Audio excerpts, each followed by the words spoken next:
t'as, comme je te dis, et tu connais ça mieux que moi, l'enjeu des valeurs et de l'alignement dans la boîte, faire en sorte que tout le monde bosse dans la même team et fasse front vers le même cap, ça a une valeur certaine.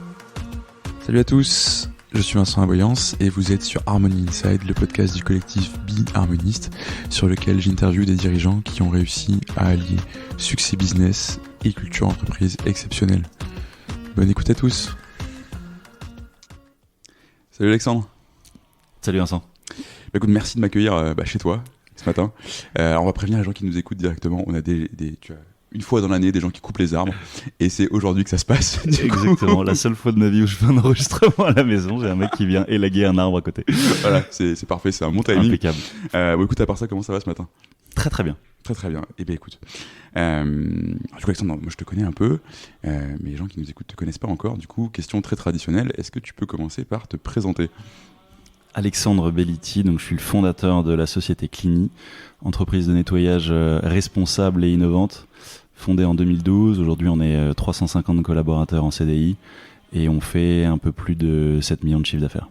Donc t'as fêté la barre fatidique des 10 ans sur ta boîte. Exactement. Purée. Et alors du coup, est-ce que tu peux nous expliquer Clini un peu ce que c'est, comme si tu le ferais à quelqu'un qui n'y connaît rien, et notamment en quoi est-ce que c'est différent de, je sais pas, n'importe quelle boîte de nettoyage qu'on peut voir au quotidien. Alors Clini, on s'est positionné sur un marché qui fait 14 milliards en France, qui est le marché du nettoyage B2B, différencié du nettoyage chez les particuliers. Donc on ne nettoie que des entreprises, et on a bossé un peu dans les copropriétés quand il n'y a pas de concierge pour nettoyer les parties communes. C'est un marché qui est vaste, qui est capté pour un tiers par de très grands acteurs, des mastodontes assez anciens. Le reste, c'est un marché aussi hyper atomisé, 13 000 entreprises en tout, et sur lequel la proposition de valeur globale est assez peu tournée vers l'innovation, et c'est également un marché sur lequel tu as 550 000 personnes qui travaillent, et si tu extrapoles sur le multiservice, tu as 2 millions de personnes, donc l'enjeu social est quand même assez important. C'est quoi Moi le je le définis comme colossal. Tout ce qui touche au traitement des déchets, petits travaux, travaux spécifiques de nettoyage, tu vois, vitrerie, donc c'est un marché sur lequel... nettoyage et métiers connexes, sur lequel tu peux avoir un impact social énorme. Il y a énormément de gens qui travaillent dans ce secteur, et c'est un métier ce sont des lignes de métiers qui sont assez peu valorisées au global, et je trouve ça très dommage. Moi j'ai une grand-mère qui était femme de ménage, j'ai fait une petite introspection sur le sujet pour comprendre pourquoi j'avais monté cette boîte au départ, parce que je l'avais fait pas forcément en conscience sur ce sujet-là, et pourquoi j'étais aussi impliqué, et je tenais autant à ce que les personnes qui bossent chez Clini se sentent bien et se sentent valorisés notamment. Donc voilà, notre angle c'est principalement RSE et l'innovation pour créer de la transparence sur un marché qui a pour réputation historiquement d'être une boîte noire. Tu signes avec une boîte et puis tu sais pas trop ce qu'il y a dans ton contrat, ce que tu payes exactement, qui vient, bref, il y a une difficulté à monitorer l'opérationnel derrière, ce qui peut créer des frictions. Donc on essaie d'objectiver au maximum la relation avec le client. D'accord.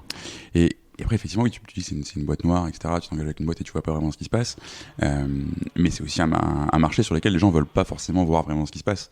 Et comme tu dis, c'est un sujet qui revient régulièrement. Enfin, je sais pas, à une époque, t'avais François Ruffin, je crois, moi, pas tout le temps que je sois pas de la pouvoir de la politique sur ce podcast, tu vois, mais qui parlait de ça, justement, les femmes de ménage, on les voit pas, personne ne veut les voir, etc. Toi, c'est un truc auquel t'as dû faire face, forcément, au moment où tu montes Clini. C'est ce que je combats le plus. C'est une phrase qui m'énerve parce que son fondement est assez ambigu. C'est quand un prospect te dit, moi à 9h tout le monde doit être parti parce que je veux pas les voir. Ouais, carrément quoi. Ouais, tu vois, je veux pas les voir. Ouais, tu sais, donc c'est effectivement une phrase qui est assez heurtante. Donc nous, on est très promoteurs du travail en journée. C'est quelque chose qui prend de l'ampleur sur le marché en général. Pour le coup, on a été parmi les pionniers, je pense, dans cette promotion-là, mais objectivement, le secteur en prend conscience. Je pense que c'est une des externalités positives du Covid, parce qu'effectivement, les premières lignes ont été mises en avant. Alors, je mets plein de bémols, mais globalement, ce côté, la sensibilité RSE, et ça j'en suis vraiment ravi, augmente largement dans toutes les strates. Je pense que les nouvelles générations aussi sont hyper sensibles, mais effectivement le côté je veux pas les voir, moi ça me fait bondir quoi.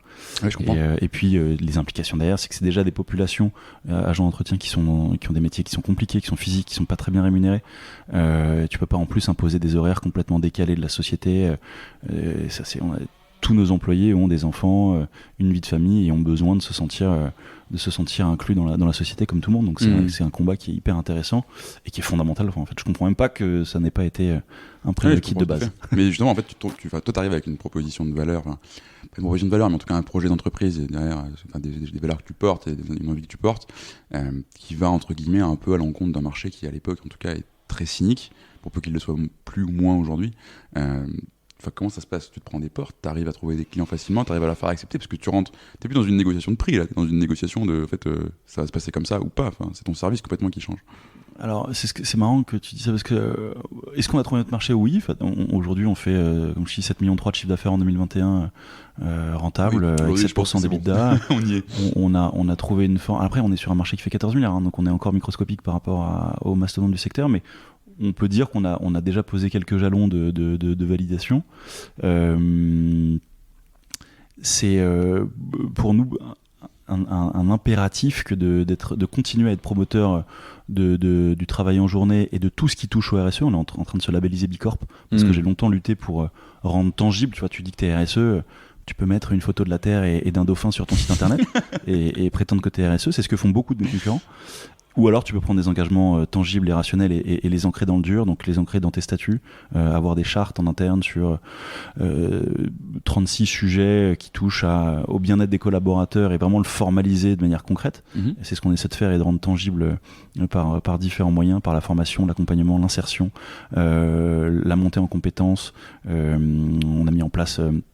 on est en train de mettre en place les tickets des restaurants. Enfin, il y a beaucoup de formes d'accompagnement qui sont pas qui tiennent pas que d'un aspect rémunération. Globalement, c'est fondamental pour nous de rester des promoteurs de cet angle social. Et effectivement, on ne touche pas tout le monde parce qu'il y a beaucoup de gens qui ont des intentions RSE. Et dans des appels d'offres, je le vois beaucoup. Ils disent le RSE c'est le premier critère. Et quand tu commences à parler de prix, le RSE devient un critère secondaire. Bien sûr. Et c'est dommage parce que fatalement le RSE ça coûte un peu d'argent. De bien faire les choses ça coûte un peu d'argent, tu vois. Je prends toujours la métaphore du textile, tu vois, mais c'est un endroit où c'est très concret quand tu sais qu'un t-shirt a été fait par un Ouïghour, que le coton extrait provient d'une forme d'esclavagisme. Tout de suite moins intéressant et là c'est très concret quoi. Dans le service ça l'est un peu moins et pour le coup nous le prix est fonction des cadences que tu imposes aux personnes sur le terrain, donc au final en tant que patron ou en tant que commercial c'est assez facile de vendre moins cher, l'impact sur toi il est pas très important. Par contre tu vends des cadences quoi et ça pèse uniquement sur la personne en bout de chaîne qui est l'agent de nettoyage. Et lui il a rien demandé à personne, tu vois. Donc, bien sûr, ouais. et je défie n'importe quelle personne de nettoyer 600 mètres carrés de l'heure ou plus. Oui, donc voilà, moi je disais en début d'année, là j'ai envie de vraiment prendre un angle très, très axé RSE et j'aimerais que l'achat Cligny à terme devienne un achat plutôt militant. Alors, le mot est fort, tu vois, mais ouais, c'est clairement. C'est pas le cas aujourd'hui. Ça l'est, mais on a encore du mal à vraiment l'ancrer dans le dur. Je cherche aujourd'hui des vrais angles, comme je dis, quand tu es en appel d'offres, c'est compliqué de dire du mal de tes concurrents, c'est compliqué d'angler en disant moi je fais bien, et implicitement eux font mal. Donc on essaie vraiment de rendre, tu vois, j'essaie de créer là un truc qui s'appelle le Good Cleaning Index. En anglais d'ailleurs, je sais pas pourquoi, mais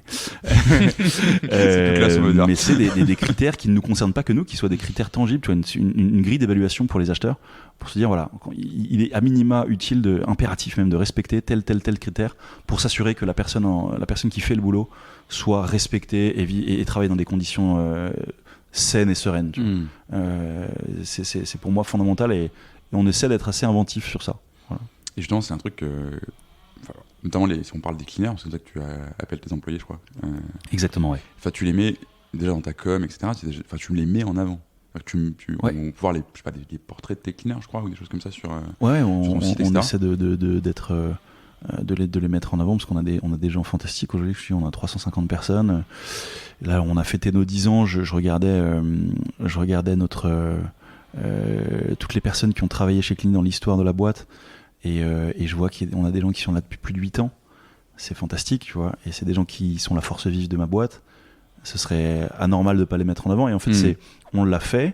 On s'est d'ailleurs inspiré pas mal en termes de communication, notamment pour l'aspect sexiness de la com d'une boîte qui s'appelait Managed by Q, qui malheureusement a eu la mauvaise idée de se faire acheter par WeWork, qui maintenant a un peu payé les pots cassés. Le fondateur doit être content à l'époque, quoi. Mais... Ouais, mais je crois qu'il a été racheté en papier WeWork, donc c'était pas. Merde. Merde. C'est pas le meilleur, le meilleur bond que tu as envie d'avoir, mais au final, en termes de, tu vois, c'est des mecs qui mettaient vachement en avant un aspect. Ils mettaient des citations de rap de Jay-Z sur leur site, et clairement c'était anglais. C'est un peu iconoclaste, quoi. Très iconoclaste, et puis leur cleaner était mis en avant, hyper bien sapé, très stylé, super souriant. Et en fait, moi, je me suis dit, quand j'ai vu le site dans la seconde, j'ai dit, mais c'est évident, quoi. C'est ça qu'il faut qu'on fasse. C'est des vraies personnes, quoi. C'est des vraies personnes, puis c'est des personnes, sinon stylées, en tout cas, qui méritent d'être mises en avant. Enfin, moi, j'ai des gens efficaces, bosseurs, drôles, courageux. Ouais, voilà, non, mais c'est des. Je suis assez fan des personnes avec lesquelles on travaille, et c'est ce qui me plaît aussi dans ce business, c'est que t'as des cols blancs, t'as des cols bleus, et tout ça fait un écosystème hyper vertueux, et voilà. Bon, bref. Et on est d'accord, tous tes clients sont en CDI. Ouais. Et alors je connais pas le marché très intimement, mais il me semble que c'est pas le cas partout. Pour moi, c'est un marché où tu as beaucoup d'intérimaires, de gens qui passent d'une boîte à l'autre, qui se font balarguer de truc en truc. Ouais, alors pour être très précis, on a beaucoup de CDI, on a une grande majorité de CDI. On a des CDI à temps partiel, donc on a des gens qui sont multi-employeurs, et ça reste aussi une majorité. Donc on n'est pas promoteur, on essaye, mais on ne peut pas aujourd'hui promouvoir du temps plein systématique. Néanmoins, on arrive à travailler sur l'amour du maillot, je crois qu'on va en reparler un petit peu après, rentrer dans ce détail-là, mais pour nous, c'est important que toute personne qui travaille chez Clini puisse se dire, chez Clini, il y a un petit effet waouh, tu vois. On est mieux traité, on est mieux considéré. J'entrerai un peu dans le détail, puisqu'on moniteur ça, et c'est assez intéressant de voir comment on peut s'améliorer. Et clairement, très perfectible, mais on est sur la bonne voie, je pense. Et alors justement, cet amour du maillot que tu crées chez le cleaner, effectivement, c'est un truc dont tu parles beaucoup, et qu'on voit même quand on ne connaît pas ta boîte, tu vois, quand on regarde, quand on découvre Clini, entre guillemets. Comment tu fais pour créer ça, justement, notamment dans un marché où les gens sont effectivement multi-employeurs ou multi-employés. Comment est-ce que tu as réussi à créer ça, et qu'est-ce qu'il y a eu derrière ça au début? C'était quoi la réflexion qui t'a dès le départ pour arriver à créer ça chez les cleaners? Alors au départ, c'était pas conscient, c'était naturel, objectivement. C'est juste que je pense être un mec sympa, et tous les gens qui bossent chez Clini, on les recrute sur des valeurs qui sont proches des nôtres. Donc l'idée d'exploiter les gens ne nous a jamais tellement intéressés. On a plutôt été toujours dans l'écoute, travailler en commun, discuter avec les cleaners de qu'est-ce qui leur permet de se lever le matin. On est sur un métier, comme je disais tout à l'heure, qui est physique, qui est pas extrêmement valorisant. Donc on discute de savoir ce qui fait que tu peux te lever le matin avec une forme de niaque et d'envie de bien faire le taf. Donc ça, c'était le premier angle. Donc on a travaillé sur nos valeurs, et on a travaillé à les formaliser aussi. En 2017, on a fait le premier exercice. Donc on l'a fait tard, tu vois. On a monté la boîte en 2012, 2017, premier exercice sur les valeurs. Et donc là, on a formalisé, on a rendu tangible un truc qui était intuitif au final. Et ensuite, ça part de plusieurs choses. C'est d'un côté, tu essaies de bien faire les choses en accord avec tes valeurs, et puis bien traiter les gens. Pour nous, c'est naturel, quelles que soient les personnes, à tous les niveaux. Et puis ensuite, on a essayé de le formaliser. Comme je te disais, là, le processus Bicorp qu'on a amorcé, purée, c'est très très long. On a amorcé il y a 9 mois, on n'est pas encore. Je vais te demander comment ça se passe. C'est méga exigeant, méga long, et on pensait être bon en RSE, et en fait, tu te rends compte quand tu amorces ce processus qu'en fait, t'es un peu loin t'es un peu dans un processus RSE fantasmé de base, et que Bicorp te ramène bien, sur terre. Beaucoup de preuves à apporter, Bicorp. Beaucoup de formalisation, beaucoup de preuves, beaucoup de prise d'engagement forte, et toutes les intuitions que tu peux avoir, faut les mettre sur papier, faut les coucher, et t'es audité, quoi. Donc là, beaucoup, tu peux pas te cacher. Et à part là-dessus, tu fais comment? T'as mis quelqu'un de dédié? C'est des gens qui font ça en plus de leur travail? On a commencé avec une première stagiaire qui nous a rejoint il y a un an, Camille, qui sortait de chez Phoenix, qui avait du coup agi sur ce processus chez Phoenix, et ensuite on a recruté un deuxième stagiaire, Raphaël, et là on vient de recruter notre responsable qualité, du coup qu'on a débauché chez un concurrent, et du coup on a un CDI senior de grande qualité qui est en charge de toute la partie RSE, Bicorp en partie, et c'est le gros du sujet le temps qu'on soit labellisé. Et il y a aussi énormément d'autres boîtes avec lesquelles on bosse, d'autres formes d'accompagnement. On a Mix City, Tech for Good, Ares, avec lesquels on travaille. Ares, qui est une association fantastique, avec laquelle on travaille à une joint venture pour promouvoir l'insertion de personnes éloignées de l'emploi en situation de handicap. Ah oui, c'est parce qu'il te permet de scaler un peu ton impact sur ce que tu fais déjà avec Ligny. Tu peux l'étendre du coup avec un véhicule associatif. Et puis on en fait il y a un process quoi, associé. Avant on le faisait de manière un peu opportuniste et on était un peu des amateurs du sujet. Là on se professionnalise. Oh, top. Oui, bah écoute, effectivement c'est intéressant de parler de ce sujet Bicorp, de savoir comment ça se passe aussi, parce que effectivement j'entends souvent des boîtes qui disent non mais on va demander à des gens de faire ça en plus de leur travail, etc. Et en fait je pense que tu te rends pas compte de l'ampleur du process tant que t'es pas dedans. Enfin, tous les retours que j'ai eu notamment sur ce podcast de gens qui l'ont fait, c'est en fait on a fini par dédier quelqu'un quasiment à full time, parce que c'est énorme comme travail quoi. C'est un truc de fou. T'as l'effet, on en a beaucoup parlé pendant le Covid, de l'effet de Lynn-Kruger. Ouais. Complètement. C'est exactement c'est une des expressions les plus fortes que j'ai vécues récemment, c'est que tu démarres, tu te dis je vais remplir le truc, t'as 200 points en tout, il faut avoir 80 points sur 200 pour être Bicorp. Ça va, j'ai l'habitude de remplir les trucs comme ça. Je vais être à 70, 75, je vais faire 3 ajustements, pas du tout. On a commencé, on était à 27, on a pris une grosse gifle, et là on est aux alentours de 65, 70, tu vois, mais et à force comme je dis, on a recruté un CDI à temps plein, on a des stagiaires, on a un vrai pôle QSE aujourd'hui en interne qui est dédié, et c'est un travail de tous les jours quoi. Donc c'est un super travail. Après c'est hyper structurant en termes de valeur, en termes ça change aussi, le chemin est hyper intéressant quoi. Ouais, tu te retrouves à changer des trucs dans ton business justement du fait d'être dans ce process là, dans ce chemin là, de devenir Bicorp. Exactement. Ouais, c'est un chemin qui est long mais qui est fascinant, et au final la labellisation vient sanctionner in fine, c'est génial et on le célébrera. Mais dans tous les cas, on est déjà hyper content d'avoir amorcé ce process quoi. Et c'est ça qui est génial avec ce process-là, avec ce système-là, parce que comme tu disais tout à l'heure, avant c'était facile de faire de la RSE en mettant des dauphins sur ton site. C'est une bonne image que je t'en reprendrai, je pense. Mais là aujourd'hui, en gros, t'es obligé de le formaliser, de l'auditer. Il y a un vrai truc, quoi. Ça sort de on fait des trucs RSE, regardez, c'est cool, quoi. T'as un vrai chemin, et tu vas aller vers un vrai nivellement par le haut des pratiques là-dessus, quoi. Ouais, c'est très exigeant, et après l'exercice suivant, c'est que Bicorp est encore, je crois qu'il y a, je vais pas dire de bêtises, mais il y a moins d'un millier d'entreprises Bicorp en France, mais je crois qu'on est même beaucoup moins que ça. Je crois qu'il y a 200 entreprises. Il y a 2005 dans le monde et 200 en France, un truc comme ça. Chiffre à vérifier évidemment, mais ça reste très confidentiel, surtout en France. Et même si le Bilab France commence à être très promoteur, il y a un effort marketing, il y a un effort de promotion de ce qu'est Bicorp et des engagements que ça implique. Et donc ça sera un next step, c'est qu'on explique vraiment aux gens, que ce soit très pédagogue, en disant les gars, quand on est Bicorp, on a vraiment pris un angle qui est totalement différent du RSE bullshit que certains pratiquent, et qui peut être assez usant parfois à regarder. Complètement, je suis d'accord avec toi. Et c'est marrant, je me rendais pas compte qu'il y en avait aussi peu. Je crois que j'ai une surreprésentation d'entreprises Bicorp dans mes invités de podcast. Je vais regarder, je vais juste valider ça pour pas te dire de bêtises. Mais... Vas-y. Ok.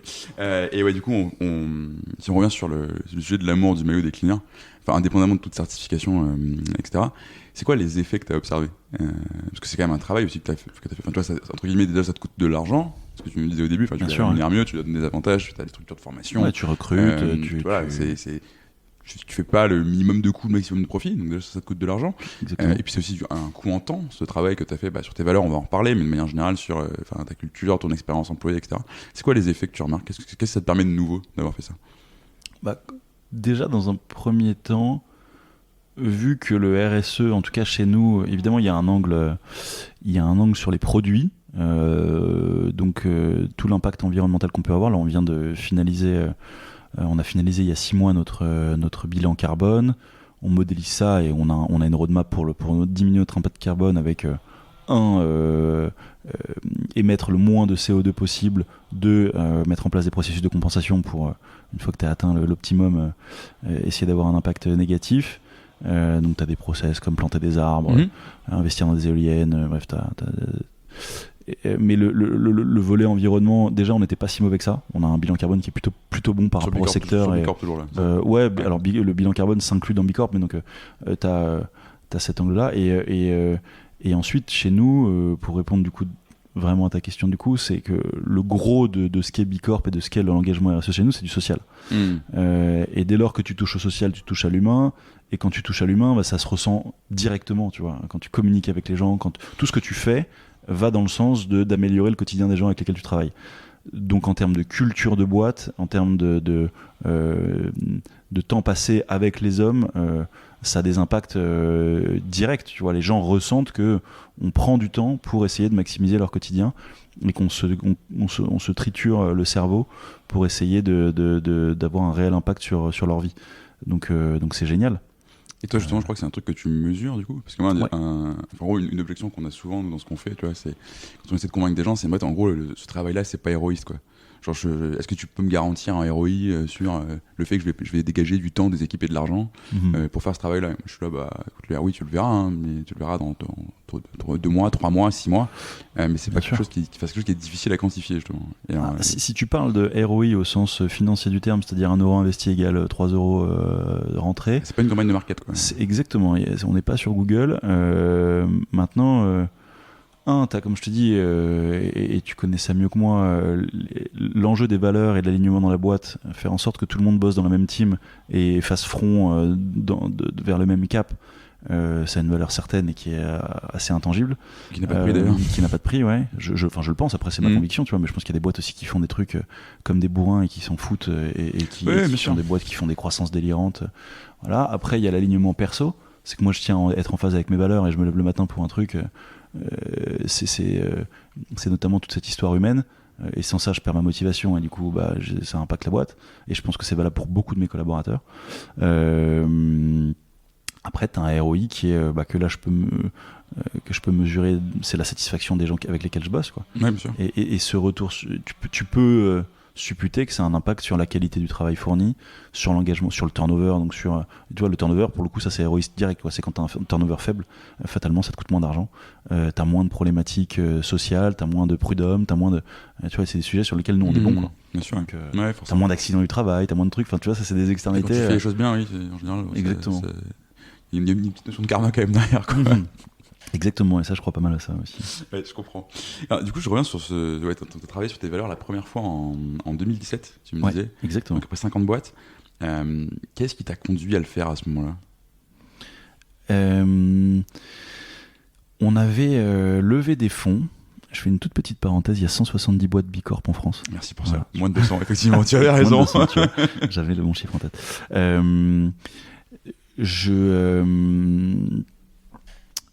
Je venais de lever des fonds. On avait amorcé notre premier bridge, donc levé 200 000 euros. On était rentable en 2016. Donc en gros, on s'est retrouvé avec 900 000 euros de cash sur le compte en banque. C'est quoi un bridge pour les gens qui ne savent pas? Un bridge. Donc c'est quand tu amorces un processus de levée de fonds et que tu as un peu anticipé ce processus et que du coup tu commences à être non rentable et d'un mois sur l'autre perdre de l'argent. Tu peux demander à des investisseurs de te donner de l'argent avant la formalisation concrète de la levée de fonds pour pouvoir continuer à assumer ton train de vie. Tu vois, c'est un peu l'argent de poche que tu files tes parents le temps que tu trouves un boulot, quoi. C'est ça les BSAR ou des trucs comme ça? Exactement. Ouais, Nous, on l'avait formalisé sous forme de BSAR. Je pense qu'il y a plein de méthodes techniques pour faire en sorte que, mais du coup, c'est du cash que tu reçois sur un compte, c'est une promesse et qui sera converti en action en dur le jour où tu lèves le fonds. Okay. Voilà, donc c'est un pont entre le moment, l'instant T et la formalisation de la levée de fonds en dur. Et donc on a fait cette amorce de bridge. La BPI nous a donné plus que prévu, 2 fois plus que prévu. Donc on devait prendre 300 000 balles, on a pris 600. Et donc on s'est retrouvé avec 900 000 euros sur le compte. On a commencé à embaucher des gens comme toute bonne start-up, comme des bourrins. On s'est dit, voilà, on va structurer, tu vois, on a vu grand. Moi, et pour le coup, je me suis un peu soigné, mais j'ai un côté un peu bourrin, c'est clair. J'ai plein de potes entrepreneurs et tout. Et puis ça, c'était l'essor des levées de fonds avec un niveau de... Moi, j'avais genre 27 ou 28 ans. Bref, on a fait les choses, on a recruté, on s'est retrouvé, on est passé de 2 au bureau à 30 ou 35 en quelques mois, tu vois. Okay. Wow. Et là, il y a un moment où tu te dis, j'ai embauché des gens que je connais un peu, mais voilà, je les ai recrutés. Et puis je me rends compte qu'en fait, tout cet orchestre-là ne fonctionne pas forcément de manière optimale.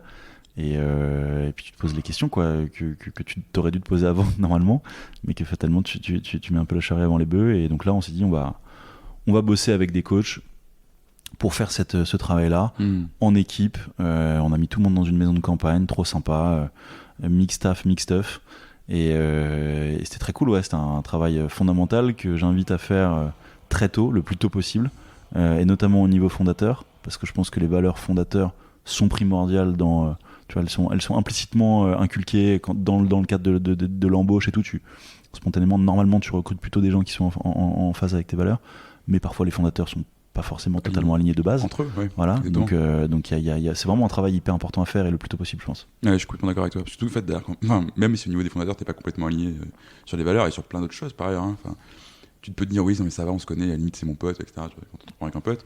Mais en fait, t'es quelqu'un qui recrute et tu vas recruter des gens qui vont recruter. Et c'est une espèce de cascade, quoi. Donc, ouais, tu as des alignements, s'il était peut-être même pas très élevé au départ, il va aussi se scaler avec ta boîte, quoi. Et c'est ça qui va être qui risque d'être absolument terrible derrière, quoi. C'est ça, 1 degré d'écart au départ peut faire exactement un gros défaut à l'arrivée. Exactement. Et donc, du coup, on se retrouve ça avec 35 personnes dans ta boîte, etc. Et toi, à titre perso, comment tu le vis ce moment? Parce que tu disais, moi, être aligné avec mes valeurs, etc. En fait, il y a un côté, entre guillemets, ton cerveau, il est fait pour changer à une certaine vitesse, pour processer les changements à une certaine vitesse. Ouais. Et c'est pas en gros, c'est une croissance qui est linéaire. Là, tu es sur une croissance exponentielle d'un coup. Comment tu gères ça, toi?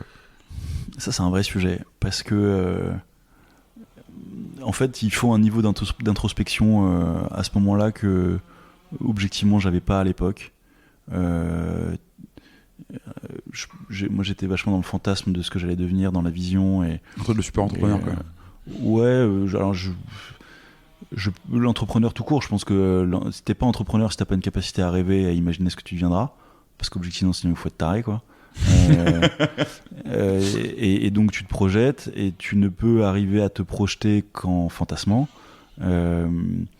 et donc c'est pas naturel d'arriver à mettre en accord ce fantasme et cette projection avec ta réalité à l'instant T, quoi. Et donc moi j'ai pas du tout fait cette introspection au début, j'ai pas trop réfléchi à pourquoi je voulais faire les choses. Je savais juste que j'avais envie de faire de la croissance, tu vois. Et je pense que c'est quelque chose d'assez fréquent dans l'entrepreneuriat, et notamment en ce moment, tu vois. Primo-entrepreneur, je crois, dans ton cas. Ouais, primo-entrepreneur. T'as super rentré, t'es jeune, tu dis t'as 27-28 ans. Exactement, t'as une partie d'ego qui vient se mettre là-dedans, t'as une partie de... T'as le poids de la société, quoi. Tu veux montrer aux gens que tu sais faire, que t'es capable. Et donc tout ça vient un peu, c'est beaucoup de bruit, et c'est une forme de défocus, tu vois, sur ce que tu dois vraiment exécuter, parce que l'exécution c'est pragmatique, quoi. Monter une boîte et gérer une boîte, il y a évidemment tous les sujets de valeur et toute la cohésion humaine que tu dois apporter, et puis aussi après c'est un truc beaucoup plus cartésien. Tu poses des plans et tu les exécutes. Si c'était si simple que ça. Mais dans l'idée c'est ça. Tous les plans se passent toujours bien le premier coup, hein. Exactement, voilà. Ouais, c'est limpide, il suffit de les poser sur Excel et ça marche. Et donc ouais, moi je sais que j'ai pêché à l'époque par un mix d'orgueil, de vision un peu décorrélée des réalités, de volonté de pas trop regarder la merde et de surtout me focaliser sur des choses qui vont bien, parce qu'au final, et en fait c'est là où je dis qu'il faut de l'introspection, c'est que tu peux sentir une forme d'angoisse monter. Ouais. Parce que tu sens qu'il y a un truc qui est pas totalement clair, tu vois, c'est pas bienvenu à Gattaca le truc, tu vois, ou plutôt ça l'est d'ailleurs. Excellente référence par ailleurs qu'on mettra en lien, parce que j'invite tout le monde à aller voir ce super film. C'est un excellent film, mais tu vois, tu peux tomber dans l'auto-conviction, et tu te mets des œillères, et puis objectivement c'est ce que j'ai fait à l'époque. Je pense que mon associé de l'époque aussi, on est un peu tombé dedans. Donc tu communiques pas sur ce qui va pas trop, tu te focalises sur ce qui va bien, tu bourrines, et puis à un moment la réalité te rattrape, et puis là tu te dis merde, à quel moment ça a pêché. Okay. Et nous, ce qui nous est arrivé, c'est que comme je te disais, on a levé des fonds, on a embauché, on a pris des super bureaux, on a fait des teufs, on a aligné les gens plus par l'ambiance dans la boîte, on n'a pas tellement structuré la partie, comme je disais, pragmatique, le bon niveau d'exigence business, parce que ça reste une boîte, et c'est pas un camp de vacances, tu vois. Et donc on a fait de la croissance, on est sur un marché qui est très profond, donc et par manque de structure, un jour on s'est retrouvés, mon associé et moi, et puis tu as aussi une forme d'omerta, c'est que quand c'est la merde, les 35 personnes qui sont dans la boîte, globalement pour elles il n'y a rien qui bouge, tu vois, parce que tu n'es pas promoteur de ça. Bien sûr. Et par contre tu te regardes en chien de faïence avec ton associé, tu dis putain là en fait le cash sur le compte il descend en fait. Ouais, ça on est en train de cramer l'argent. Ouais, bizarrement il descend vite, et ça nous est arrivé un été, ça nous est arrivé courant 2018. Et là, je me souviens que tu as le trouillomètre qui monte, qui passe de 0 à 40. Tu te dis, ben, en fait, donc je bridge, je rebridge, je re-rebridge. On a fait 6 rounds de bridge. Ok. De sommes différentes. On a une levée de fonds qui s'était amorcée en grande pompe avec un super leveur de fonds. Sauf que la réception du marché sur notre modèle, pas trop pourquoi, tu vois, est-ce qu'on n'était pas suffisamment bon en pitch, est-ce que le produit nettoyage en lui-même n'était pas suffisamment sexy pour la tech, parce qu'on est allé voir des VC principalement. Bref, en tout cas, ça s'est pas passé comme on devait faire. On devait faire une levée de fonds de 6 millions en quelques mois. Et avec sur Excel, ça fonctionnait bien. Avec un lever qui t'accompagne, qui dit c'est génial. Avec un lever, un super lever qui est vraiment c'est Marc qui se reconnaîtra, qui est quelqu'un de brillant. Et voilà, tout, au départ, quand on lance le truc, tout est aligné et pour nous, ça doit se passer en quelques semaines, quelques mois, tu vois. Et finalement, ça s'est pas passé comme ça. Et donc tu burn, tu comprends pas pourquoi tu burn. Et bon, bref, le point d'inflexion, c'est qu'à un moment, on s'est dit, ok, là, il y a un truc qu'on maîtrise pas. On a fait rentrer un CFO dans la boucle. Tu vois, on avait pris toutes les strates de la boîte sauf la finance. Okay. Normal. Ce qui est génial, parce que, sachant qu'on est un business qui est fondamentalement très financier, parce qu'on a des marges faibles. Tu vois, c'est un truc, tu dois piloter très très finement ce sujet-là, et c'est le seul truc qu'on pilotait pas. Okay. Peu ou pas, quoi. Et donc on fait rentrer un CFO qui fait une analyse du burn hyper précise et qui nous permet rapidement de passer d'une politique de tout feu tout flamme, on envoie du bois et puis on regarde rien, à une politique d'austérité. Ok, ouais, en gros, t'arrêtes de jouer à la startup sur financier qui jette de l'argent, quoi. Exactement. Et voilà, en fait, faire beaucoup de croissance quand tu crames du cash énormément, ça se fait, quoi. Ça se fait si t'es un modèle type. T'es pas un GAFA à l'époque, tu vois. T'es pas un modèle de données, maximum d'utilisateurs. Moi, je suis clairement pas un GAFA. Tu pilotes des marges, t'as un truc rentable, ou pas, tu vois. Mais, ouais, et puis moi, ce qui a pas plu au VC, c'est que ma scalabilité, elle passe par l'humain, parce que je peux pas faire le ménage par des algos, tu vois. Pas encore, ouais. Non. Donc, ça paraît compliqué. On espère que. Enfin, on espère pas d'ailleurs du tout que ça arrivera, mais en tout cas, moi, du coup, je suis obligé de recruter des gens pour scaler. Ça plaisait pas au VC notamment. C'est sur du service. On est une boîte de service, et donc voilà, cette réalité du cash burn nous a rattrapé, et donc on a hyper rationalisé. Le concret en termes de chiffres, pour que tu te rendes un peu compte, c'est 2018, donc 2017-2018, on fait 2 années non rentables où on crame du cash, un peu plus de 700 000 € en 2017, 1,8 million en 2018, pour respectivement 1,8 million de chiffre d'affaires en 2017 et 4,3 millions en 2018. Okay. Donc on fait une belle croissance, mais à très grand coût d'euros cramés. Et en 2019, là, amorce de la politique d'austérité. Donc je clôture ma levée le 24 décembre 2018. Okay. Petit auto cadeau de Noël. Et là, fin de la rigolade. Et en 2019, on passe à 6,7 millions et 200 000 € de cramés. Ouais, t'as quand même. Donc là, on a vraiment changé la méthode de faire du business, quoi. On a vraiment changé la méthode. Et ça a pas tellement tapé ta croissance, finalement. Écoute, non, parce qu'on a bénéficié d'une bonne inertie sur la partie croissance. On a vraiment rationalisé des trucs qu'on monitorait pas, qui étaient sinon des fautes de gestion, en tout cas vraiment pas une bonne manière de piloter la boîte. Et ça voilà, ça va dans la valise de l'XP, et ça m'arrivera plus jamais. Parce que franchement, les sueurs froides, quand tu te lèves à 5h du mat pendant 6 mois avec un Excel en tête pour voir si ça passe, ça, je me suis promis que ça m'arriverait plus. Et donc ouais, on retrouve. Et par contre, l'impact sur la culture de boîte et sur l'ambiance dans la boîte, il est radical. C'est-à-dire que là, tu shiftes, t'augmentes les objectifs de pas mal de monde, tu te sépares de quelques collaborateurs parce que c'est l'impératif, et que tu te rends compte que t'étais vraiment sur régime en termes d'embauche, et que du coup t'étais pas suffisamment exigeant. Donc, bref, tu passes d'un monde de bisounours à un monde stakhanoviste, où objectivement la fête est moins belle, quoi. Ouais. Et les apéros ont une saveur un peu différente. Ouais. Le champagne peut être moins cher, quoi. Non, mais je vois bien, effectivement. Mais c'est intéressant, ce sujet, parce que du coup ça amène aussi ton sujet à toi, tu vois. Enfin, tu te réveilles à 5h du mat angoissé avec tes modèles Excel en tête. c'est pas facile, quoi. Et toi, Non. parce que tu vois, on parlait tout à l'heure de ce travail d'introspection que t'avais pas forcément, etc. Il y a un autre truc, c'est que je pense que ça t'aide pas à faire de toi entre guillemets un CEO très focus quand tu commences à courir après des bridges et des levées de fonds tous les 6 mois. Enfin, tu passes plus de temps à faire ça qu'à gérer ta boîte. Mais même pour toi, comment t'as réussi toi-même à évoluer là-dessus, à faire ce travail d'introspection et à arrêter de... tu as toujours beaucoup d'engagement émotionnel dans ta boîte, j'imagine, mais que ça travaille plus la nuit, quoi. Alors déjà, la rentabilité, de manière très pragmatique, ça aide énormément sur cet apaisement. Rentabilité, t'as du cash, t'as plus le mur de cash, qui est juste un enfer, le truc le plus anxiogène au monde. Hein, ça te ramène à la mort, quoi. Ma boîte, c'est mon bébé, et quand t'as plus de cash, tu sais que ton bébé il va potentiellement y passer. Ça le fait pas du tout. En termes de stress, c'est vraiment très très impactant. Donc là aujourd'hui, on s'est affranchi de ça. Ce que tu disais sur le bridge, c'est un défocus. Ouais, c'est clair. La levée de fonds globalement est un défocus. C'est hyper important quand ta strat est modélisée pour que la levée de fonds ait un impact croissance fort. Et ça, je pense qu'il y a beaucoup aujourd'hui Aujourd'hui, j'ai l'impression que l'entrepreneuriat est devenu synonyme de levée de fonds. Or, je pense que la levée de fonds ne concerne que quelques modèles spécifiques et que ça ne doit pas être un prérequis, quoi.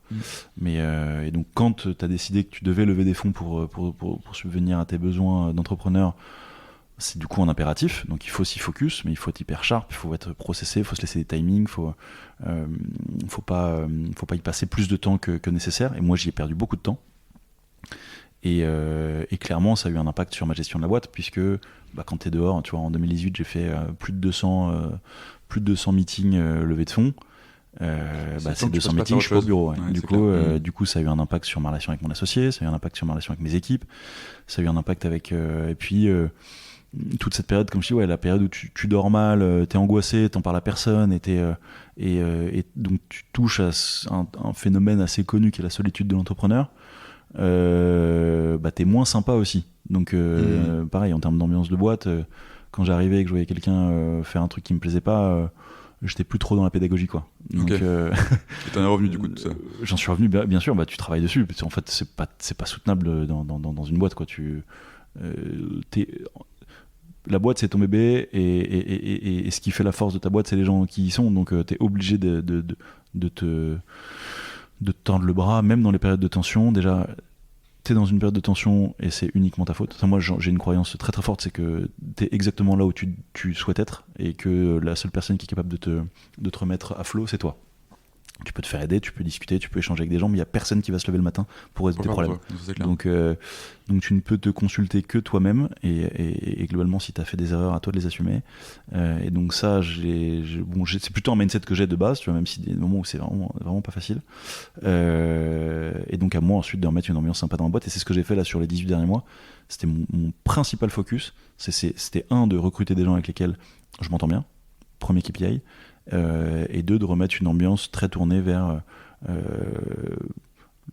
l'entraide, le team spirit, et je pense que c'est fondamental, et du coup ça passe principalement par moi et mon mindset. En fait, ce qui me vient quand je t'écoute raconter ça, alors tu me dis si j'ai tort ou pas, mais en gros j'ai l'impression que t'as fait un chemin sur toi et toi-même de transformation de ton état d'esprit, de ta manière de gérer certaines situations, certaines angoisses ou pas, et les tenir à distance aussi. Mais il y a aussi ce côté avec ta boîte où tu as un peu assumé de devenir ce que ta boîte était vraiment, quoi, et de devenir qui t'étais vraiment. Parce qu'en fait, au final, tu es une boîte de service qui a voulu avoir le full ride de startup tech, etc. Et en fait, c'est pareil, tout ça, t'en es revenu, quoi. Au début, tu mettais beaucoup de tech, et justement, une de mes questions, c'était c'est quoi l'intérêt de mettre vraiment beaucoup de tech dans le nettoyage? Genre, il y en a probablement, hein, mais tu vas pas faire, je sais pas, comme je te disais, un Facebook pour une boîte de service, quoi. Et ça va forcément, t'as pas besoin de le faire, ça n'a pas de sens, quoi. Ouais, non, alors il y a deux sujets que je trouve hyper intéressants dans ce que tu viens d'évoquer. L'un, le chemin perso, parce qu'effectivement, en tant qu'entrepreneur, je pense que ta boîte est un peu le reflet de ce que t'es, de ta personnalité et de ton cheminement. Donc nous, Clini a beaucoup évolué, et pas mal au gré de ma personnalité et de l'accompagnement. Moi, je me fais coacher depuis 5 ans, un peu plus que 5 ans. T'as une porosité entre le pro et le perso qu'entre entrepreneurs qui, je pense, est assez forte. Énorme. Et donc tu t'évolues. Moi, j'étais à une époque peut-être dans une quête d'ego boost, ou tu vois, on peut définir ça comme on veut, mais quête de validation sociale aussi. Tu veux montrer que tu es capable de lever des fonds, de faire de la croissance, d'être un entrepreneur reconnu. Et ça, clairement, avec l'âge et tout, tu t'en affranchis parce que au final, on s'en fout. Ouais, on s'en fout un peu, on s'en fout complètement même. Et l'important ne se situe pas là. Mais je pense que c'est bien de faire ce passage-là, de l'admettre et de dire que à un moment, t'as eu tout comme quand t'avais 16 piges, tu devais t'acheter un jean diesel. Exactement. Et que maintenant, t'en as plus rien à foutre. Donc, tu fantasmes aussi les levées de fonds, les machins. Et au final, après, une fois que t'es passé, tu démystifies tout ça et c'est très bien. Donc ouais, la boîte a évolué. Et moi, aujourd'hui, je sais que ce qui me fait lever le matin et ce qui me plaît dans la vie en général et dans ma boîte en particulier, c'est tout ce qui touche à l'humain. Ce que j'aime, c'est les aventures humaines, c'est pouvoir bien bosser avec des gens avec lesquels je m'éclate et apporter de la valeur sur le plan social. Tu vois. Donc c'est ça qui me touche. Et je pense que la boîte a pris du coup vraiment cet angle-là. Sur la partie tech, on est effectivement parti. Et alors c'est la mauvaise inspiration qu'on a pris côté US. Managed by Q, dont je parlais tout à l'heure, se définissait comme une boîte tech. Donc on a un peu pris cet angle-là, on a un peu singé cet angle-là, peut-être toujours dans une logique d'ego boost, tu vois, de dire on n'est pas une boîte de ménage, tu vois, ouais, et puis c'est une attente à l'époque où tu montes ta boîte aussi. Ouais, déjà c'est comme un espèce de sésame, ouvre-toi pour les fonds, pour lever de l'argent, exactement, etc. C'est ça, c'est quand tu prends un prisme VC, du coup dire que t'es une boîte tech c'est beaucoup plus stylé, sauf que c'est pas ce qu'on est, on met de la tech dans un business qui est un business de service, et donc on met en place ce que j'appelle tech pragmatique. Donc c'est ce qu'on fait aujourd'hui. On bosse beaucoup autour du no-code qui nous était une révolution pour nous, une révolution tout court je pense, mais pour nous hyper utilisée et bien utilisée. Donc ouais, la techno aujourd'hui pour nous, que tu me disais qu'est-ce que c'est exactement, on peut en mettre à tous les niveaux. Ça permet d'avoir une vision de ton marché, de ce qui est fait sur le terrain, quasi omnisciente. On pilote beaucoup de data, on est très axé data sur la satisfaction client, l'analyse des signaux faibles, des signaux forts de churn. On est transparent vis-à-vis de nos clients, on a un dashboard sur lequel tu retrouves, ça paraît absurde quand tu le dis parce que c'est dans les usages classiques, mais ça l'est pas dans mon secteur, ton contrat, tes avenants, tes factures que tu peux payer en ligne, oui, tu sais qui vient. Pas aussi évident, pour le coup. Tu vois, t'as juste, on crée de la transparence, quoi. Du coup, l'acheteur sait ce qu'il achète et voilà, ça résout pas tous les problèmes opérationnels loin de là, mais ça t'affranchit d'une forme de frustration. Et on est en train de mettre en place des outils d'IoT pour optimiser les prestations sur le terrain. Voilà, on fait remonter principalement une quantité importante de data qu'on crunch pour optimiser nos fonctions support et notre qualité terrain et promouvoir une expérience cleaner et client optimale. Oui, c'est ça que je voulais dire, c'est que tu as ce côté expérience client, mais oui, et du coup, est-ce que la tech t'aide aussi à faciliter la vie de tes clients, quoi? Exactement, avec ton projet de départ. Elle a un bel impact, pas encore suffisant, et on a encore une roadmap très conséquente sur le projet expérience cleaner et expérience client chez Clini. C'est clairement un poste et un pôle sur lesquels on a réduit la voilure pendant le Covid.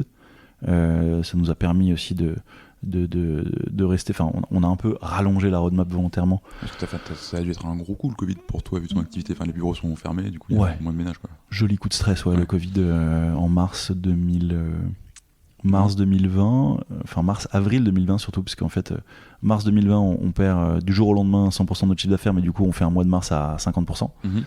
Par contre le mois d'avril t'as zéro, dans nos courbes là, tu vois, quand je monte des BP, la vache, t'as un vrai cliff, c'est terrifiant. C'est la fosse des Mariannes le truc, et en fait à ce moment-là, moi j'ai un souvenir un peu ému du premier confinement parce que pendant quelques jours, clairement, je disais à ma femme, on va faire autre chose. Parce que tu sais, ils n'ont pas encore annoncé les PGE, ils n'ont pas encore annoncé le chômage partiel. Donc là, tu te dis, on avait 3 mois de runway. Et tu sais pas combien de temps ça va durer. C'est une pandémie mondiale et tout. Donc vraiment, là, et puis finalement, ils annoncent toutes les mesures qui. Alors moi, je trouve qu'ils ont été incroyables en termes de réactivité et d'efficacité sur ces sujets-là. Aujourd'hui, je sais que ça peut porter préjudice en termes de.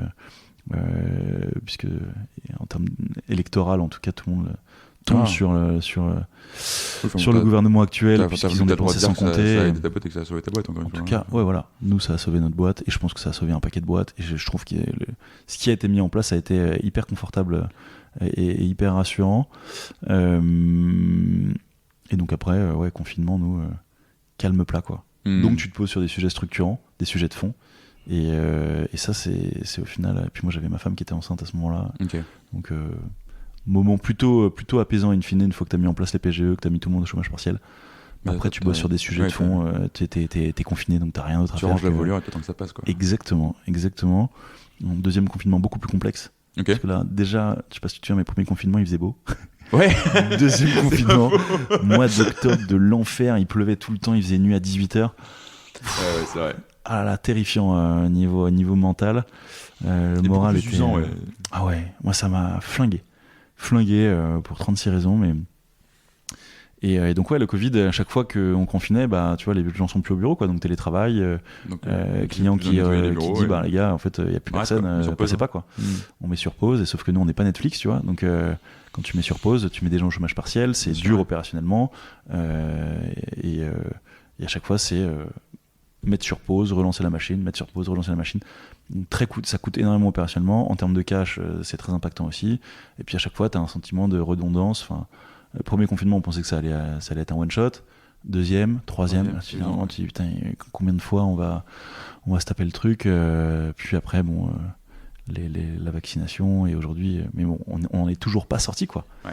C'est lunaire comme truc. Ça commence à sentir un peu meilleur, ça commence à aller un peu mieux. On va rester très positif. Ouais. Que la vie continue malgré. Voilà. Ouais. On va aller dire ça comme ça. Les dernières annonces sont plutôt positives. Voilà. Mais en plus, c'est vrai que quand t'es une boîte de service, t'es complètement en bout de chaîne, tu vois. Et du coup, tu es tributaire de l'activité de tes clients, et du coup, si ça va pas, toi ça va pas. Sauf que, Exactement. Et du coup, t'as moins de coûts de service, toi, à couper, puisque t'es déjà et t'as envie de susciter l'empathie, mais au final, quand une boîte est en galère, même il est en galère. D'abord, elle se sauve. Ouais, c'est pas contre toi, tu vois. Exactement. Il a besoin de gérer lui-même son renouvel, lui-même ses dépenses, etc. On est d'accord. Et du coup, juste une autre question que j'avais, si on revient sur ta période de recrutement intense, il y en a eu d'autres, derrière, j'imagine. T'as recruté beaucoup de monde pour arriver là où t'es aujourd'hui. En fait, t'es une boîte où d'un côté, on peut le voir comme d'un côté, t'as des cleaners, et derrière, tu vas avoir des fonctions support, entre guillemets, mais qui vont être des gens qui vont faire ta tech, qui vont faire ton market, tes sales, etc. Comment t'as réussi à faire pour avoir, entre guillemets, une seule culture de boîte, un seul amour du maillot clean, pour reprendre ton expression, avec t'as deux moitiés de ta boîte qui se croisent pas, quoi. Écoute, c'est une excellente question, et ce serait prétentieux de dire qu'on a parfaitement solutionné le problème. C'est un mix de... déjà, il faut recruter des gens à tous les niveaux qui, dans une certaine mesure, partagent tes valeurs. Et ça, c'est valable pour 100% des gens qui bossent dans ta boîte. Ensuite, il faut créer du lien. Donc, on essaie de casser la distance entre le personnel de bureau et le personnel de terrain en faisant... Il y a des permanences, on fait venir les personnes au bureau. Okay. On a aussi un CSE qui a un impact, qui fait le lien entre le terrain et le bureau. Tu vois, l'autre jour, on a fait distribution des chèques cadeaux pour l'ensemble des collaborateurs terrain. Ça crée du lien, c'est des moments d'échange et de valorisation. Et c'est un travail de tous les jours, en fait. Pour reprendre l'expression de Macron, c'est un ruissellement. On va parler du ruissellement économique sur le ruissellement. Pour le coup, là, c'est valable. C'est que tu mets en place des valeurs, tu t'assures que les gens que tu recrutes, et notamment au poste de management, partagent ces valeurs-là. Tu t'assures que les personnes de terrain sont globalement alignées avec ces valeurs, et du coup, tu as une porosité qui se fait entre le bureau et le terrain, mais c'est vraiment un travail de tous les jours. Il faut y faire attention, il faut remonter de la data. Tu vois, là, on a fait... je prends un peu mes notes, mais on a remonté... hier, j'avais mon kick-off de la semaine. On a fait une enquête cleaner. Donc tu vois, c'est le pôle QSE qui gère ça. On a contacté 300 personnes dans la boîte. On a eu un taux de réponse de un peu plus de 30%, donc 91 réponses. Et tu vois, on fait des notes sur 4. On a êtes-vous fier de votre métier, 3,35 sur 4. Vous sentez-vous respecté dans votre travail, 3,42 sur 4. Comment noteriez-vous Clini? On a 10 personnes qui mettent un smiley pas ouf, donc 3 qui sont très fâchés. Et par contre, on a 49 personnes avec un énorme smile et 31 personnes avec un smile sympa. Okay. Donc globalement, les gens sont heureux chez nous. Et en revanche, tu vois, on a une question intéressante. Pensez-vous avoir appris des choses utiles grâce à Clini? 2,76 sur 4. Donc c'est pas suffisant Donc, pour nous, c'est en dessous de la ligne du trait qu'on s'autorise. Et donc là on se focalise et la bonne nouvelle c'est qu'on a un plan en cours, je te parlais d'ARES tout à l'heure, mais de formation, de remise à plat de l'ensemble des modules de formation et d'accompagnement de nos agents, notamment pour promouvoir la montée en compétences, pour ouvrir le champ des possibles, que ce soit sur les métiers du nettoyage, mais même sur d'autres métiers. Parce que un de mes kiffs, moi, à titre perso, et qui est partagé par nos équipes en interne, c'est que potentiellement Clini puisse devenir une plateforme de transition entre des gens qui entrent dans le travail par Clini et qui derrière vont vers des travaux, des métiers à plus forte valeur ajoutée et plus qualifiés. Donc voilà, c'est un de nos gros points de 2022. Mais c'est clairement par ça que tu crées de l'amour du maillot global, et c'est que il faut que les gens sur le terrain sachent que les gens du bureau bossent pour eux. Et c'est clairement le cas, tu vois, mais il faut que ce soit promu, mis en avant, il faut pas et rappelé en permanence. En gros, entre guillemets, la tour d'ivoire et les gens en bas qui galèrent, quoi. Enfin, on est passé par là à un moment, clairement, une fracture bureau-terrain, et plus jamais, quoi. Enfin, tu peux pas faire pire en termes d'ambiance de boîte. Donc, en fait, t'as plus de boîte, tu vois, entre guillemets. Ouais. Alors déjà, merci pour la transparence. Je crois que c'est une de tes valeurs, si je dis pas de bêtises aussi. Ouais, j'ai pas trop de. Mais ouais, tu partages les résultats de tes études comme ça, donc c'est cool. Moi, la comparaison évident, qui me vient là-dessus, avec mon biais à moi, c'est les boîtes de conseil, qui en gros, c'est plus des SS2I d'ailleurs que des vraies boîtes de conseil, mais en gros, ça place du mec pendant 2 ans, 3 ans, chez un client, et en gros, t'as les gens de la boîte et les consultants, quoi. Ouais. Et c'est quelque chose de très séparé, et c'est un truc que je n'arrive pas à processer. C'est marrant. Moi, j'ai un pote qui est dirigeant d'une boîte, alors qui n'est pas une SS2I, mais qui place des consultants. C'est un modèle qui marche. C'est un de ses premiers KPI. Ouais, mais surtout qui travaille vachement sur l'amour du maillot pour le coup. Ouais. Donc j'ai ce prisme-là, mais je veux bien te croire que. Mais après, t'en as que du fond, parce que c'est un modèle économique que tu vois chez les grands. Tu vois, j'avais Thibaut Desremeaux de WeVook sur le podcast aussi, qui sortira juste avant toi normalement. Okay. Et typiquement, lui, c'est un peu ça qu'il fait, mais il te décrit où il était avant, et j'ai oublié le nom de sa boîte qui est pourtant très connue. C'est McKinsey, non ? Non, c'est pas Max, c'est Aslan. Enfin bref, une grosse SS2I dont je retrouverai le nom. Et en gros, eux, c'est vraiment. Moi, je dis c'est une boîte à viande, lui, il me dit c'est un boucher charcutier, tu vois. Et après, effectivement, t'as des gens qui montent des boîtes, qui reprennent ce modèle, mais qui le font en travaillant sur l'amour du maillot. Mais moi, j'ai jamais conceptualisé comment tu pouvais juste faire ça. Et mais si c'est pour faire ça, deviens indépendant et gagne plus d'argent, tu vois. Parce que vraiment, ça sert à rien d'être dans une boîte qui te vend comme tu vends un steak, quoi. Mais t'as toute l'appréhension de tout ce que t'apporte la boîte, c'est-à-dire, en gros, du business, quoi. Tout cru. Quand tu t'es pas confronté au marché et que tu te rends pas compte que en fait t'as de la valeur, c'est toujours, on revient toujours un peu au coaching et à la notion de valeur perçue et à comment tu te valorises. Je pense que quand t'as réussi à passer le cap et que tu t'es devenu indépendant et que tu te rends compte que t'arrives quand même à attraper des gens et à créer de la valeur et à apporter tu restes indépendant. Finalement, il n'y a plus trop d'intérêt mais tant que t'as pas avalé la petite pilule rouge, tu as l'impression que tu es hyper dépendant d'une personne qui te nourrit, quoi. Ouais, bien sûr. C'est vrai qu'en termes de projet de boîte, c'est quand même très cynique, quoi. De te dire j'ai vraiment cette séparation, ça doit être je sais pas si le cynisme est le prérequis. Je sais pas si tu démarres une boîte comme ça. Je suis assez positif de nature, tu vois, mais je pense que c'est une conséquence, en fait. C'est qu'à un moment t'es pris d'assaut par le côté capitalistique de ta boîte, que pour rentabiliser il faut créer un modèle pérenne, hyper serré, et dans lequel il y a des conséquences qui sont que tu deviens un peu boucher charcutier. Mais tu peux le faire en faisant l'amour du maillot. Tu vois, encore une fois, moi j'ai rien contre les boîtes de conseil qui ont ce modèle économique. Ouais, mais ça te coûte de l'argent. Ouais. Si tu veux bien faire les choses, ça coûte. C'est ça le problème, c'est que c'est le problème du capitalisme au final, c'est que quand t'es focus rentabilité, t'es plus hésitant à investir. Et ça, on le voit à tous les niveaux. Enfin, moi, c'est un problème qu'aujourd'hui je trouve prégnant partout, quoi. C'est pour ça que je suis content que tu viennes en parler ici, parce que ça te montre que tu peux avoir ce type de structure. Et que ça te coûte de l'argent, et justement que ça a des effets bénéfiques, quoi. Des externalités positives. Et le ROI dont on parlait au début, finalement il existe, tu vois. À un certain endroit, même si tu le vois pas immédiatement d'un mois sur l'autre dans tes marges, ton ROI il est réel, quoi. C'est primordial de le modéliser, que ça devienne un KPI très important de la boîte. Et t'es toujours balancé entre deux choses, c'est que pour être généreux et pour être promoteur du coup de bien-être et de confort auprès de tes collaborateurs, il faut faire de l'argent. Parce que t'es pas une ONG et que fatalement pour pouvoir redistribuer, faut avoir. Donc t'es obligé de mettre en place un modèle rentable et un modèle structuré et structurant. Donc il faut un niveau d'exigence assez élevé.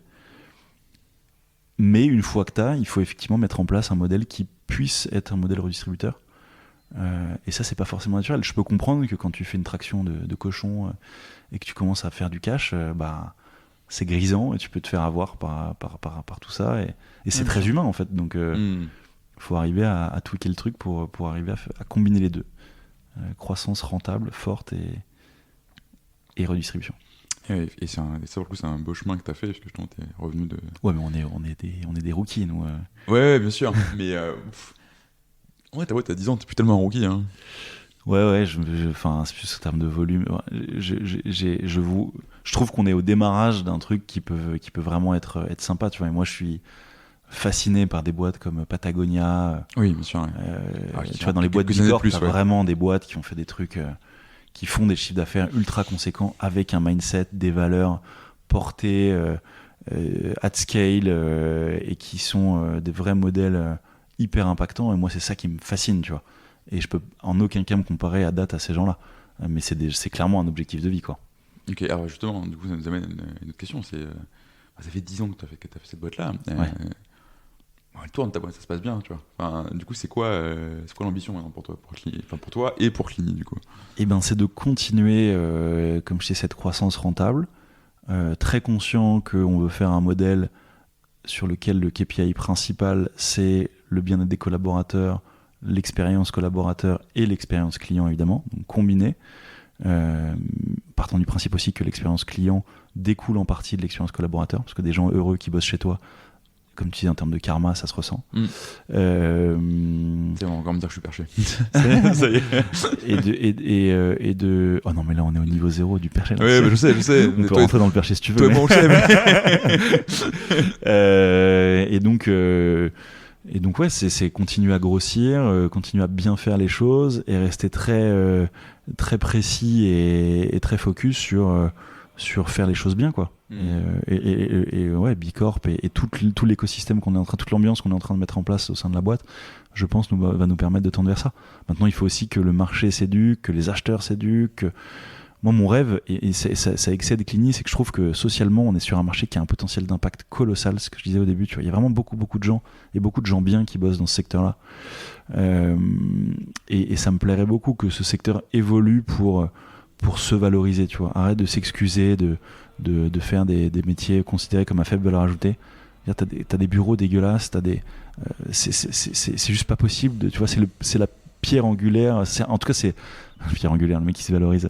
C'est l'un des premiers sujets. Tu peux pas le mener chez toi pendant 3 semaines, tu verras comment ouais, c'est l'horreur. Et t'es bien content. content de le déléguer, t'es bien content qu'il y ait des gens qui viennent faire ça, qu'ils le fassent bien, avec conscience. Et du coup, c'est des gens qu'il faut mettre en avant, qu'il faut valoriser. Tu vois, ça me paraît évident et je sais pas comment en être promoteur au-delà de ce qu'on fait chez Clini. Ce qui est intéressant, je reviens sur ton sujet d'académie un peu, je sais pas, de formation, enfin d'upskilling entre guillemets que tu veux mettre en place pour tes cleaners. En fait, je pense que la perception qu'on a de ce métier, c'est qu'on en est très perso, et même pas tant du fait que c'est oui, c'est un métier qu'on n'a pas envie de faire, tu vois, de nettoyer, mais c'est aussi parce que c'est souvent, tu disais dans une autre interview, quand tu n'as pas de qualification, le premier job pour entrer dans l'emploi, c'est que tu vas vers le ménage, tu vois. Et c'est un peu à ce niveau-là, je pense qu'il y a une perception un peu arrogante, où on se sent supérieur, etc. du métier quand on est, je sais pas, chef de boîte, tu vois. Et c'est pour ça que je trouve ce projet-là, que ça soit une porte d'entrée dans l'emploi, mais pour aller ailleurs et justement te permettre de prendre l'ascenseur, entre guillemets, tu vois, c'est un sacré projet pour toi et pour Clini, quoi. Ouais, à tort déjà, effectivement, comme tu le dis, le nettoyage. Enfin, je vais commencer par le début. Le nettoyage est effectivement considéré comme une porte d'entrée, notamment par les agents d'entretien, enfin par les personnes qui cherchent du boulot.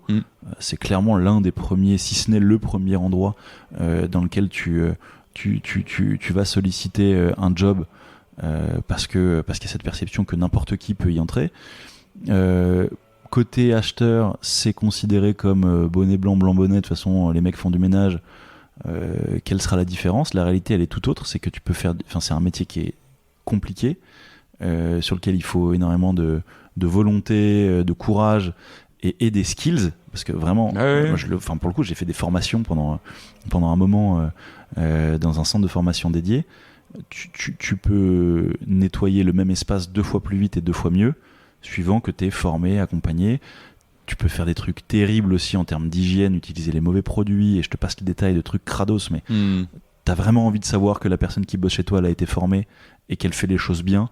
Parce que vraiment, celui qui nettoie tes bureaux avec la même éponge avec laquelle il nettoie les sanitaires, t'es quand même pas très content. En effet. Et c'est des choses qui arrivent, et c'est même des grands classiques du secteur. Donc, donc il faut former, il faut accompagner.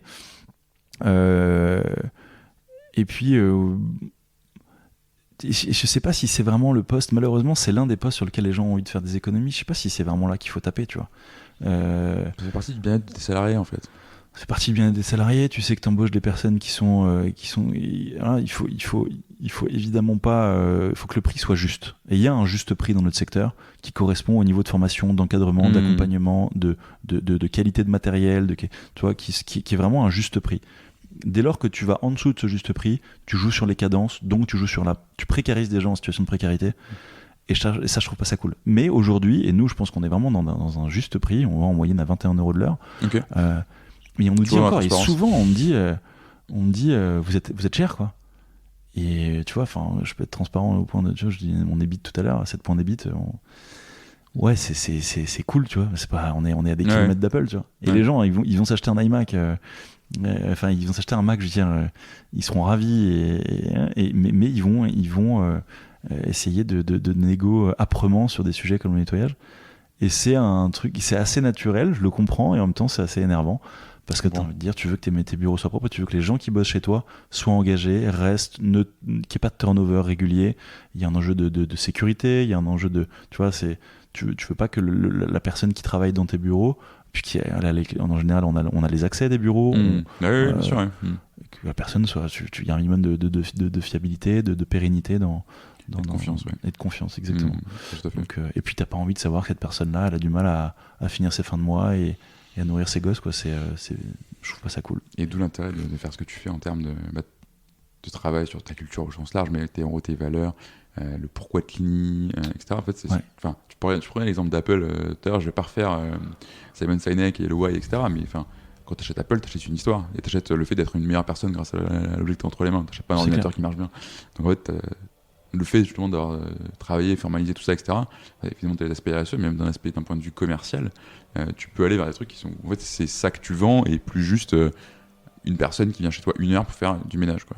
Exactement. C'est ce que j'appelais, à tort ou à raison, un achat militant. C'est que tu t'achètes une personne qui vient faire une tâche qui est plus que nécessaire dans tes locaux et avec laquelle tu as envie d'avoir un lien de confiance, une relation pérenne et donc non précarisante.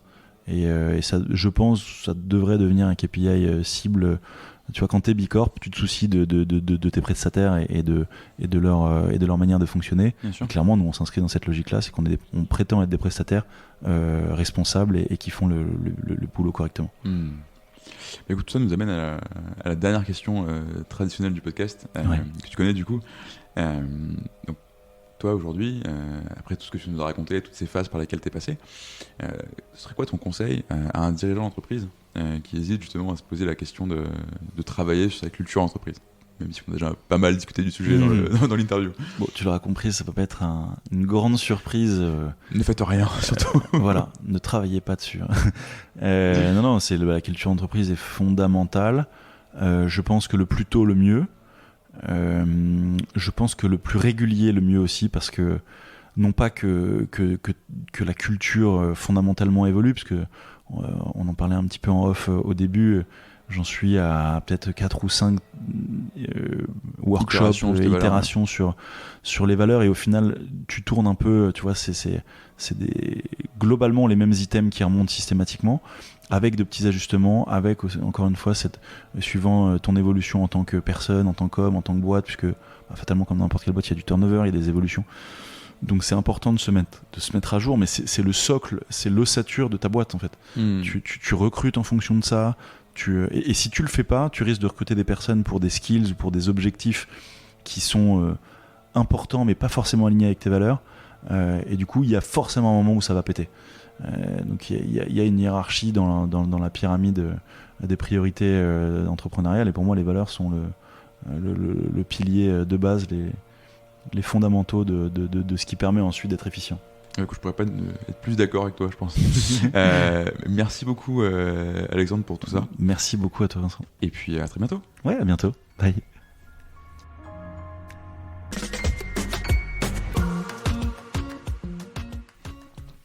Merci d'avoir écouté cet épisode jusqu'au bout. Si vous êtes là, c'est sans doute que ça vous a plu. Si vous voulez nous aider, n'hésitez pas à partager cet épisode à votre boss, à votre ami qui veut monter une startup depuis toujours, ou à toute personne qui pourrait être intéressée par la culture entreprise. Vous pouvez aussi vous abonner sur Apple Podcasts, Spotify ou toute bonne application de podcast. Et vous pouvez également nous laisser un avis 5 étoiles de préférence sur Apple Podcasts. À très bientôt pour un nouvel épisode et merci à tous.